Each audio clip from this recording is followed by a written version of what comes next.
It's absolutely no secret to anyone who knows me that Zelda is far and away my favourite franchise in all of gaming.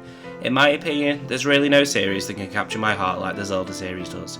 It's fun, it's clever, it's charming, it's creative, it's simply the jewel in Nintendo's crown. The series really does not miss when it comes to mainline entries, with banger after banger after banger.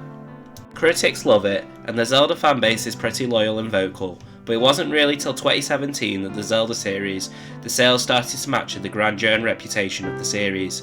Don't get me wrong, Zelda has never sold badly, but in comparison to how much beloved the series was and how influential and important it is, obviously Ocarina of Time being lauded as one of the greatest games of all time.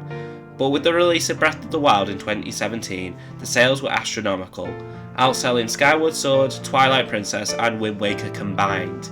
Yes, part of this might have been due to the fact that it launched with the Switch, and the Switch was a hot ticket item, and of course when you bought your fancy new console, you want something to play on it, and of course there's the fact that Breath of the Wild is a fantastic game that helps too. And the sales of Breath of the Wild is a clear indication of the direction of the Zelda series going forward, which is something I have mixed feelings about personally, but I digress, and this brings me on to Echoes of Wisdom. Echoes of Wisdom was recently revealed in the most recent Nintendo Direct, and it took many people, including myself, by shock. Not only is this the first new 2D Zelda in nearly 11 years, it's also the first mainline Zelda game in which you actually play as Zelda, which is crazy. So you're telling me that this guy isn't Zelda?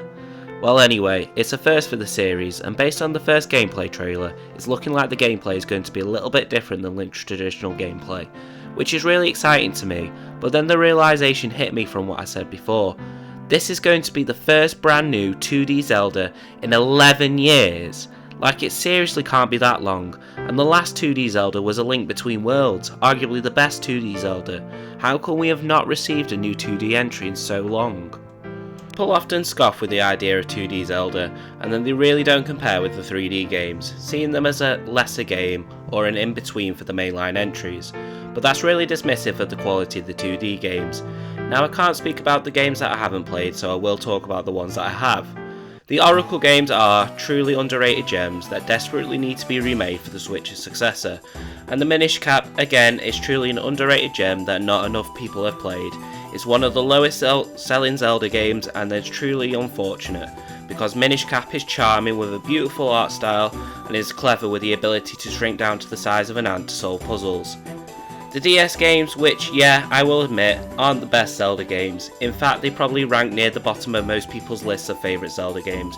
But if I'm being honest, both Phantom Hourglass and Spirit Tracks are both at least 7 out of 10 games, which is perfectly fine for most series, but the series with the critical pedigree of The Legend of Zelda, you can see why people don't look back at them particularly fondly. But I really do think they both warrant merit, both being creative and better than most games you would find on the DS. And then there's the previously mentioned Link Between Worlds, which is just fantastic and is arguably just as good, if not better than a lot of the 3D entries. But if all these 2D entries are as good as I say, why am I concerned for the release of Echoes of Wisdom? Well, as you might have noticed, I missed out on talking about Link's Awakening, and that's because we saw a remake on the Switch in 2019, so this is our latest 2D Zelda that can give us some ideas of how 2D Zelda will do in the modern era. And the sales, although respectable at 6.5 million, which I like I say, respectable and definitely not bad, but if you compare it to the sales of both Breath of the Wild and Tears of the Kingdom, they're not even close. Being a combined 51 million, there's a clearer preference towards the 3D games for most people. And yeah, that's not exactly a new thing, 3D games have always outsold the 2D games, but the main difference now is by the fact is how much more the 3D games are outselling the 2D games. Before the release of Breath of the Wild, the best-selling 3D game was Twilight Princess, which sold an impressive 8.7 million copies, and the best-selling 2D entry was the original with 6.5 million, a 2.2 million difference between the two. These sorts of gaps are quite similar throughout the whole franchise, where the 3D games outsell the 2D ones, but never by that much, and in some instances the 2D entries even outsold the 3D entries, like how Phantom Hourglass outsold my beloved Wind Waker.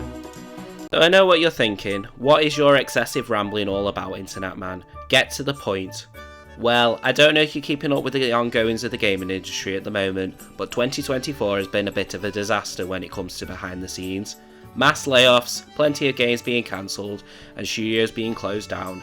and developers just flat out admitting that game development is becoming less and less sustainable, and publishers are only willing to put all their bets on guaranteed successes and money printers. But as of writing this video, Nintendo has largely been unaffected by a lot of this, but it doesn't mean that they won't be eventually. Why would Nintendo carry on making 2D Zeldas when it's clear that 3D Zelda is going to sell way more copies? Why would they waste resources and talent on a game that simply is not worth their time? What a stupid way of thinking, right? But this industry is really cutthroat at the moment, and Nintendo isn't exactly known to keep churning out releases on series that don't sell well. Look at Metroid, arguably one of Nintendo's most consistent franchises, sees massive gaps in its releases due to low sales numbers. So if Echoes of Wisdom doesn't hit the ground running, will Nintendo put 2D Zelda out on ice again like it has been for so long? Or even worse, take it out to pasture and us never get a brand new 2D entry? Honestly, who knows what's going to happen. I have a lot of faith in Nintendo in making quality products, and I can't wait for Echoes. It looks great. I'm just that hoping that if sales don't get astronomical numbers that Breath of the Wild and Tears of the Kingdom did, that we don't get the death of 2D Zelda.